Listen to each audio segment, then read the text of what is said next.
Probably one of the coolest things that human design has helped me understand is pressure. Pressure is going to come from one of two centers. It's either going to come from the top of your head, and that's the pressure to be something. That's like inspiration.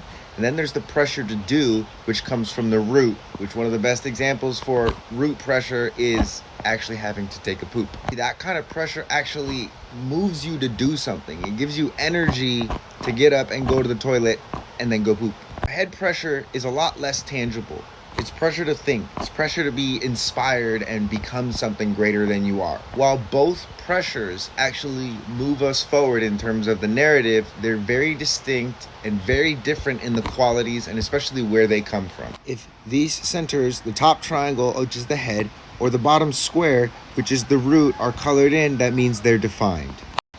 Defined centers have a consistency, meaning that you will always be aware when it's time for you to poop or when it's time for you to think about something. If the centers are white or not colored in, that means that the head or the root is undefined, which effectively gives it the ability to sense head pressure and root pressure from other individuals, other entities, other environments. This acts as a sort of overlay on top of your own root pressure, which admittedly can be confusing for people at times. One of the most practical things you can do if you have an undefined root or undefined head is ask yourself, is this really my root pressure or is this really my head pressure?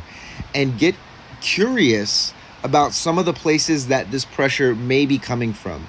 Because the reality of human life and human design is that we don't actually have to live based off other people's head pressure or root pressure.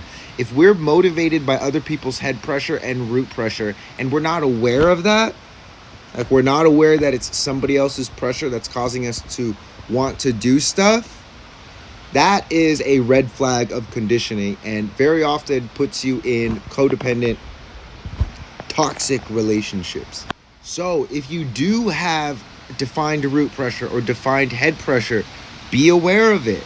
Be as aware of it as you can and do your best not to project that onto other people. Here's a great example. Your root is defined, you're at dinner, you finish your meal, you're ready to go. People will feel that you are ready to go. So the responsible thing to do would be to leave. Get your root pressure out of the situation. If you're done, you're done. Don't force other people to have to sit through that. I'm done and I wish everyone else would be done so I could